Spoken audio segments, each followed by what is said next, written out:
Welcome back to the channel college nation. So अगर आप महात्मा गांधी काशी विद्यापीठ से एमकॉम कर रहे हैं, फर्स्ट सेमेस्टर में है, या फिर आप महात्मा गांधी काशी विद्यापीठ के किसी भी एफिलिएटेड कॉलेज से एमकॉम कर रहे हो और आपको नहीं पता आपका ऑफिशियल सिलेबस क्या है, तो इस वीडियो में आपको बताऊंगी आपका ऑफिशियल सिलेबस क्या है और कहाँ पे अभी चेंजेस आए, क्योंकि लास्ट ईयर से अभी माइनर वगैरह के काफी चेंजेस आ चुके हैं माइनर सब्जेक्ट्स वगैरह में। तो इस वीडियो में हम यही सारी चीजें देखेंगे, तो वीडियो को लास्ट तक देखें। और अगर आपने अभी तक चैनल को सब्सक्राइब नहीं किया है तो चैनल को सब्सक्राइब करें, ताकि अगर आपके फर्स्ट सेमेस्टर में, सेकंड सेमेस्टर में, अगर आप किसी भी सेमेस्टर में हो या फिर आप अगर फर्स्ट सेमेस्टर में हो टेक्निकली अगर हम बात करें, तो अगर कोई भी नई अपडेट आए आपके कॉलेज से रिलेटेड तो आपको सबसे पहले बता दी जाए। क्योंकि लास्ट ईयर ऐसे ही हुआ था, माइनर में चेंजेस आए थे, लोगों को पता ही नहीं था कि माइनर में क्या चेंजेस आए हुए हैं। ओके, सो देखते हैं। पहले अगर हम बात करें हमारे ऑफिशियल सिलेबस की, तो एमकॉम में हमारे पास टोटल 4 सब्जेक्ट्स होते हैं हमारे फर्स्ट सेमेस्टर में। पहला होता है अकाउंटिंग फॉर मैनेजरियल डिसीजन, दूसरा होता है फाइनेंशियल मैनेजमेंट, तीसरा है हमारा मार्केटिंग एंड चौथा है हमारा ह्यूमन रिसोर्स मैनेजमेंट, और पांचवा हमारा एमसी 105 जो होता है वो हमारा होता है वाइवा। यानी आपका एक वाइवा होगा और एक आपको रिसर्च प्रोजेक्ट सबमिट करना पड़ेगा। वो टॉपिक हो सकता है किसी स्पेसिफिक सब्जेक्ट से रिलेटेड हो, या फिर डिपार्टमेंट के साइड से आपको लिस्ट प्रोवाइड की जाएगी, इसमें से आप एक कोई चूज कर लो। सो डिटेल देखते हैं। अब अगर हम बात करें हमारी पहले यूनिट की, दैट इज पहले सब्जेक्ट की, that is accounting for managerial decision, यानी हमारा पहला मेजर सब्जेक्ट जो हमने 6 सेमेस्टर में भी बीकॉम के पढ़ा है। सिमिलर है सब कुछ, बस थोड़े डिफरेंसेस है, यानी उसमें हमारा ज्यादा न्यूमेरिकल पार्ट नहीं था, इसमें थोड़ा न्यूमेरिकल पार्ट है और कुछ एक्स्ट्रा थ्योरी ऐड की हुई है।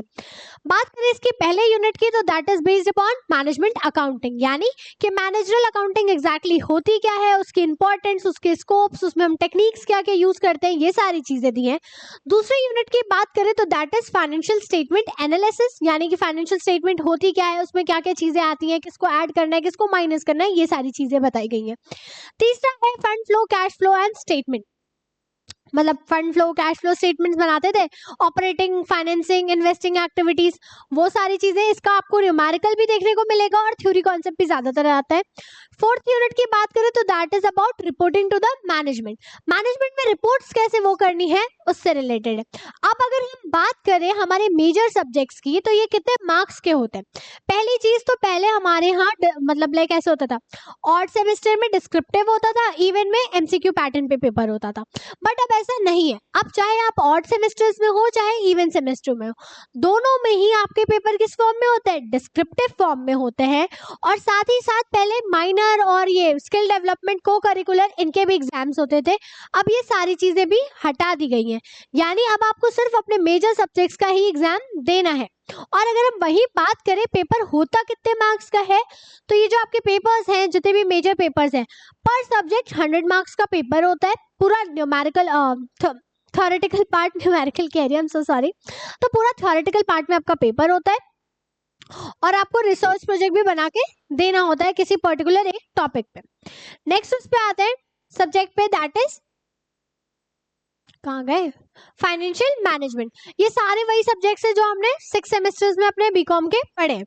पहला है यूनिट हमारा, दैट इज फाइनेंशियल मैनेजमेंट क्या होता है, इन्वेस्टमेंट डिसीजन क्या होता है। तीसरी यूनिट है हमारी, डिपेंड करती है फाइनेंसिंग डिसीजन पे। और चौथी यूनिट की बात करें तो that is of cost of capital. मैं थोड़ा साइड हो जा रही हूँ, एक बार सब लोग स्क्रीनशॉट ले लो, क्योंकि बहुत लोग को सिलेबस मिलता नहीं है तो बहुत प्रॉब्लम होती है ढूंढने में। ठीक है, अगेन ये भी सेम है, आपका डिस्क्रिप्टिव होगा, 100 मार्क्स का पेपर होता है आपका इसका भी। Next is marketing management. Marketing में भी 4 यूनिट्स दी हुई है। पहली यूनिट है आपकी nature and scope of marketing, marketing का इन्वायरमेंट क्या होता है, मार्केटिंग मिक्स क्या होता है, मार्केट के सेगमेंट्स कितने होते हैं, कंज्यूमर का बिहेवियर क्या है, ये सारी चीजें पढ़ते हैं। दूसरे यूनिट की बात करें तो प्रोडक्ट डिसीजन क्या होता है, प्रोडक्ट मिक्स क्या है, प्रोडक्ट की लाइफ साइकिल क्या होती है, वही होता है इंट्रोडक्शन, ग्रोथ, मैच्योरिटी, डिक्लाइन, ये सारी चीजें देखेंगे। थर्ड यूनिट की बात करें तो promotion decision, promotion mix, advertising, publicity, personal selling, sale promotion, internet channels, management decision, ये है। और चौथी यूनिट जो है हमारी, it is upon marketing research, marketing planning, marketing organisation, marketing control, emerging issues and development of the developments in marketing. तो ये सारा हमारा है मार्केटिंग का सिलेबस। अगेन स्क्रीनशॉट ले लो, मैं साइड हो जा रही हूँ एक बार। और इसमें ना सजेस्टेड बुक्स दे रखी है इन्होंने, अगर हाँ आपको है कि ठीक है मुझे बुक्स पढ़नी पड़ेगी, कुछ मुझे चाहिए, तो आप ये बुक्स ले सकते हो। लास्ट जो हमारा मेजर है that is major 4, it is human resource management. Again it is a part of 6th semester. पहली यूनिट है हमारी meaning, definition, characteristic of HRM.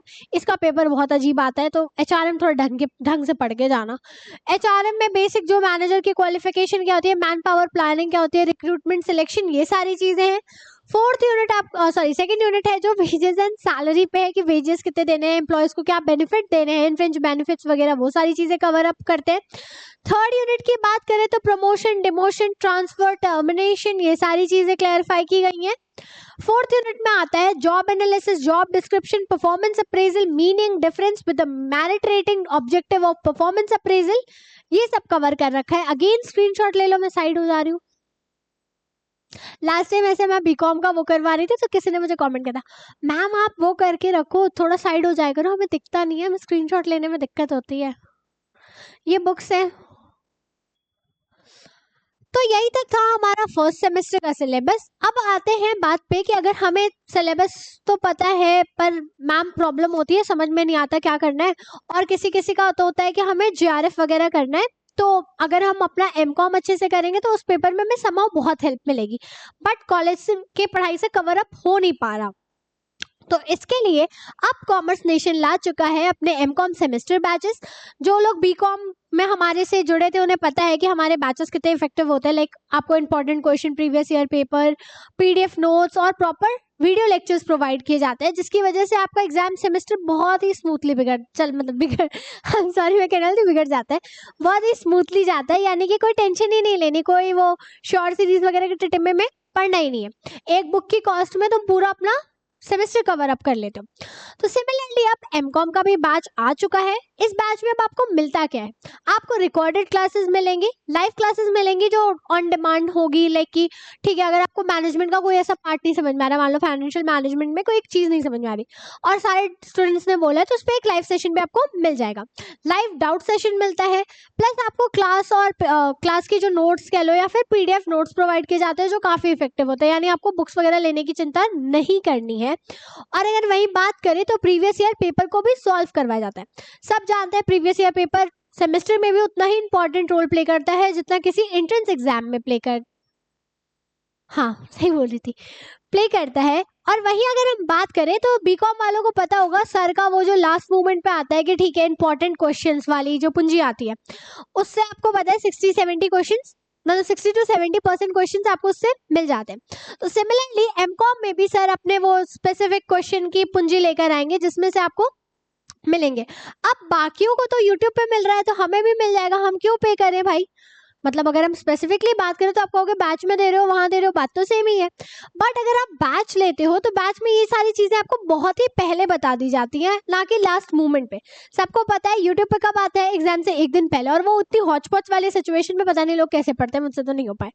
तो पहले ही आ जाता है, तो पहले से रहेगा तो पहले से प्रिपेयर्ड रहोगे, पहले से ज्यादा बेटर वो कर पाओगे। So that's it.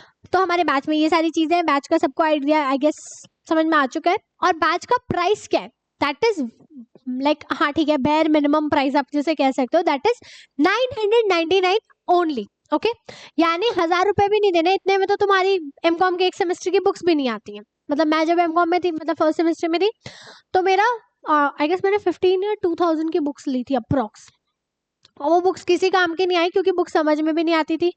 देखना मुझे यूट्यूब पे ही पढ़ता था, तो क्या फायदा, उससे अच्छा मैं यूट्यूब चैनल पे कोई बैच ही परचेज कर लूँ, है ना।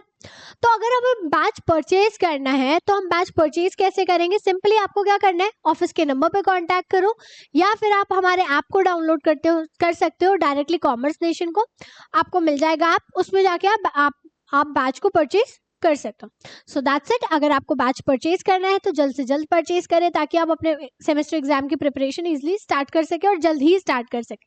Thank you.